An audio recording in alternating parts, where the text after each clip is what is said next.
जिंदगी और मौत ऊपर वाले के हाथ में है जहां पना, उसे ना आप बदल सकते हैं और ना मैं। हम सब तो रंगमंच की कठपुतलियां हैं जिनकी डोर ऊपर वाले की उंगलियों में बंधी है। कब कौन कैसे उठेगा ये कोई नहीं बता सकता। 70 के दशक का ये डायलॉग अहमदाबाद प्लेन हादसे का शिकार होने से बचे लोगों पर एकदम फिट बैठता है। ये वो लोग हैं जो किसी कारण अपनी फ्लाइट नहीं पकड़ सके, या एयरपोर्ट देरी से पहुंचे और फ्लाइट नहीं मिल सकी, या फिर घर वालों के रोकने पर अपनी फ्लाइट कैंसिल कर दी, और फिर जब हादसे की खबर सुनी तो अपने आप को बेहद खुशनसीब समझा। वरना ये लोग भी इस प्लेन हादसे का हिस्सा होते और इनके घरों में भी मातम और चीख पुकार मची होती। दरअसल प्लेन हादसे में 242 लोगों में से एकमात्र बचे विश्वास रमेश खुद को जितना खुशनसीब मानते हैं, उतना ही ये लोग भी अपने आप को बेहद खुशनसीब समझ रहे हैं जो टिकट होने के बावजूद फ्लाइट में नहीं चढ़ सके। ऐसी ही एक कहानी है गुजरात के रहने वाले यमन व्यास की। दरअसल जिस दिन प्लेन क्रैश हुआ, यमन व्यास का सामान पैक था। बस घर से फ्लाइट पकड़ने के लिए वो निकलने ही वाले थे। मां से विदा लेने का क्षण था, तभी मां भावुक हो गई और बेटे से कहा, कुछ दिन और रुक जाते बेटा। मां की भावुकता को देख यमन ने अपनी यात्रा कैंसिल कर दी।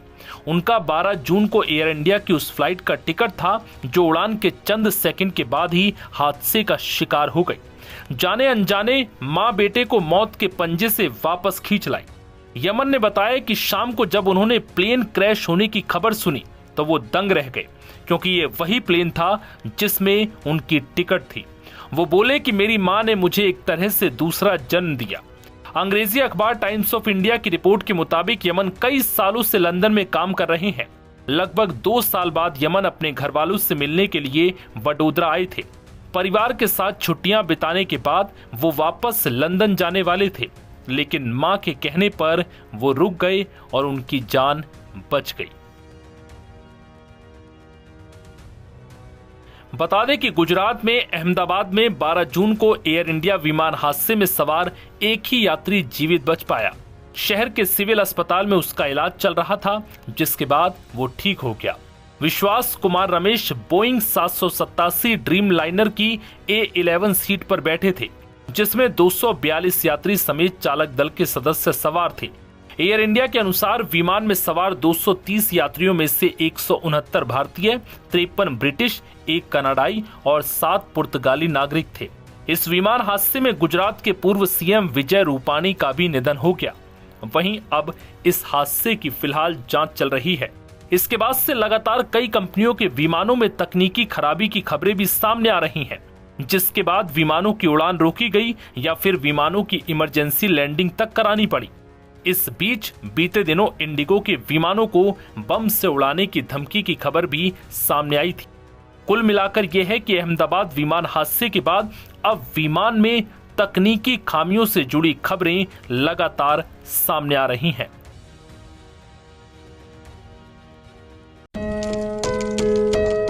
मेरी टेबल पर 6 दोस्त बैठे थे, उनमें से 4 मर गए। एक मेरा बहुत क्लोज फ्रेंड था, उसकी बहुत याद आती। दर्द की हर सीमा को पार करती ये बयानगी है उस MBBS छात्र की जो उसी मेस में बैठकर खाना खा रहा था जिस पर एयर इंडिया का प्लेन AI-171 क्रैश हो गया था। अहमदाबाद में हुए प्लेन हादसे की दहशत अभी तक देश भूल नहीं पाया है। इस हादसे में अहमदाबाद में लाशों का अंबार लग गया था। प्लेन में बैठे सिर्फ एक शख्स विश्वास कुमार रमेश को छोड़कर बाकी लोग चाहकर भी अपनी जान नहीं बचा पाए। वहीं एयर इंडिया का प्लेन जिस BJ मेडिकल कॉलेज की बिल्डिंग से टकराया, वहां पर फरीदाबाद के रहने वाले MBBS स्टूडेंट केशव भड़ाना पढ़ाई करने के लिए गए हुए थे और हादसे के वक्त उसी बिल्डिंग की कैंटीन में बैठकर खाना खा रहे थे। केशव भड़ाना ने उस डरावने मंजर को अपनी आंखों से देखा था और जब इसको कैमरे के सामने बयां किया तो सुनने वालों के भी रोंगटे खड़े हो गए। एक न्यूज चैनल को दिए इंटरव्यू में केशव ने बताया कि जब यह हादसा हुआ उस समय वे अपने दोस्तों के साथ बिल्डिंग के फर्स्ट फ्लोर पर बने मेस में लंच कर रहे थे। तभी अचानक से खिड़की की तरफ से देखा तो जैसे कोई आंधी तूफान है, लेकिन जब तक कुछ समझ पाते उससे पहले ही बिल्डिंग हमारे ऊपर गिर गई और इस दौरान बिल्डिंग पूरी तरीके से धराशायी हो गई। हादसे के दौरान मैंने अपने हाथ को चेहरे पर रख लिया। मेरे पैर के ऊपर भी एक पिलर गिरा और मैं अपने आप को बचाने की कोशिश करने लगा। इस दौरान मैंने देखा कि चारों तरफ चीख पुकार की आवाज आ रही है और एकदम से वहां अंधेरा छा गया। केशव ने बताया कि मैंने देखा कि एक दीवार मेरे ऊपर गिर रही है। मैं पीछे गिर गया, जिससे मेरे हाथ, पैर और सिर में चोटें आईं। मेरे पैर मलबे में दब गए थे। हादसे के वक्त मेरे फ्लोर पर 50 बच्चे खाना खा रहे थे। मेरी टेबल पर हम 6 दोस्त बैठे थे, उनमें से 4 मारे गए। एक मेरा बहुत क्लोज फ्रेंड था, उसकी बहुत याद आती। केशव ने बताया कि हादसे के बाद सिलेंडर फटने भी शुरू हो गए थे। मैंने किसी तरह फर्श पर रेंग कर अपनी जान बचाई। जब मैं बाहर आया तो लोग चीख रहे थे, लोग बचाने के लिए आवाजें लगा रहे थे। मुझे मेरे सीनियर ने उठाया और अस्पताल में भर्ती कराया। केशव ने हादसे के बाद प्रधानमंत्री मोदी से भी मुलाकात का जिक्र किया। केशव ने बताया कि अस्पताल में पीएम मोदी मुझसे मिलने आए थे।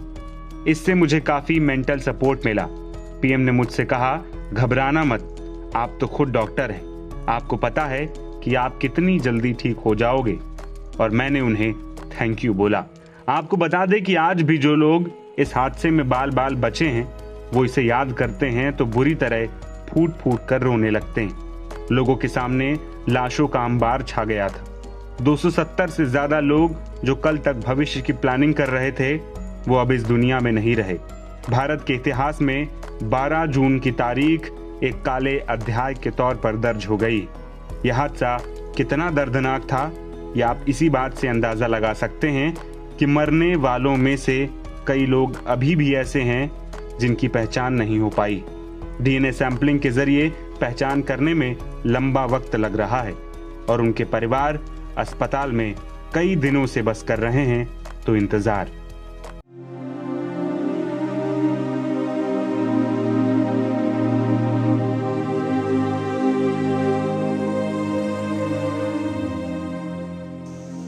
गुजरात के अहमदाबाद में हुए प्लेन क्रैश में जो 241 यात्री मारे गए, उनमें से एक उदयपुर की पायल खटीक भी थी।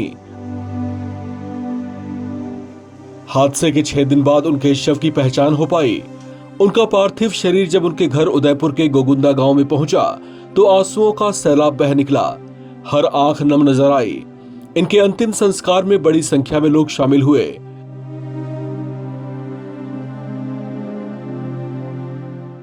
बाईस साल की पायल खटीक बहुत होनहार छात्रा थीं। इनके पिता हिम्मतनगर में लोडिंग ऑटो चलाते हैं और किसी तरह से घर का खर्च चला पाते हैं। इसके बावजूद उन्होंने अपनी होनहार बेटी को लंदन से एमटेक की पढ़ाई कराने के लिए पैसों का बंदोबस्त किया था। पायल भी घर में ट्यूशन लेकर थोड़े थोड़े पैसे जमा कर रही थी ताकि लंदन से एमटेक की पढ़ाई के लिए जा सके, लेकिन उसका ये हसीन ख्वाब अधूरा रह गया।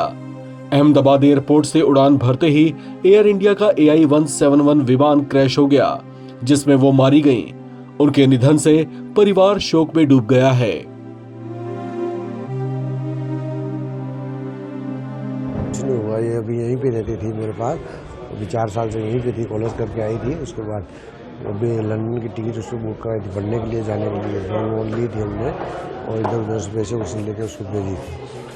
क्या आप कहाँ रखने गए, कितने बजे रख के आए थे उसको? क्या हम उसको 10:30 सवा 10 बजे रख के आए थे। 12 बजे घर पे आ गए थे वापस। वहाँ पे कैसे उसको लंदन जाने के लिए कैसे हेल्प हुआ? क्या पैसे की क्या मदद हुई, क्या हुआ सब? पैसे की मदद तो लोन ली थी हमने, बाकी इधर उधर से उछीने करके भेजा थी उसको। वो हमारे रिलेटिव के लड़की थी, सुरेश भाई खटीक की, पायल खटीक थी। उनको हम सुबह 7:30 बजे सब एयरपोर्ट छोड़ने गए थे। एयरपोर्ट छोड़ने के बाद में 10 साढ़े 10 बजे उनको एंट्री मिली और उन्होंने एक वीडियो कॉल भी आया था 1:10 पर। सही सलामत बैठ गए पप्पा में, उन्होंने भी ऐसा वीडियो कॉल किया और छोड़ के आए। घर वापस हम घर आए तो हमने न्यूज़ पर देखा कि वो प्लेन क्रैश हो चुका है और जो सुरेश भाई है उनकी आर्थिक स्थिति बहुत ख़राब है और वो लोडिंग रिक्शा चला के अपना भरण पोषण करते हैं और सब कुछ अभी जो पायल खटीक थी उनके ऊपर निर्भर था, वही भरण पोषण करती थी, लोगों को ट्यूशन देती थी, बच्चों को सब कुछ वो करती थी। और उसके एक छोटा लड़का उसका छोटा भाई है, छोटी बहन है, मम्मी पापा है और उसके पापा की आर्थिक स्थिति बहुत ख़राब है और उसको इधर उधर से पैसे लोन लेके इधर उसको उछीरने लेके उसको लंदन में बीटेक करने के लिए भेजा। वो कहाँ पढ़ी थी अभी तक 1 से 10 तक तो ये अपने आदर्श हिम्मतनगर में आदर्श स्कूल है, वहाँ पे पढ़ी थी। 10 से 12 उसने हिम्मत स्कूल में पढ़ी थी और उसने 4 साल उदयपुर में कॉलेज की थी, बीटेक उदयपुर में की थी। लंदन की इसलिए जा रहे थे? एमटेक करने के लिए वो लंदन जा रहे थे। और उसकी सहाय किसे मिली उसको एमटेक लंदन जाने के लिए? क्या है वो उन्होंने इधर से उधर से समाज से पैसे लिए, इधर उधर से पैसे लेके और थोड़ी बहुत लोन लेके समाज के जो आगेवान आदमी है उनसे सहायता लेके उन्होंने लंदन भेजने की कोशिश की थी। अहमदाबाद के मेघानी नगर में एयर इंडिया प्लेन क्रैश हादसे ने कई परिवारों को उजाड़ दिया। इस हादसे में विमान में सवार 241 यात्रियों समेत कुल 270 से ज्यादा लोगों की मौत हो गई। हादसे वाले दिन अहमदाबाद से लंदन के लिए उड़ान भरने वाला एयर इंडिया का AI-171 फ्लाइट टेक ऑफ करते ही हादसे का शिकार हो गया था। हादसे के 6 दिन के बाद पायल खटीक का शव उनके घर पहुंचाया गया। उनके शव की पहचान के बाद जब परिवार को सौंपा गया तो सब भावुक हो उठे।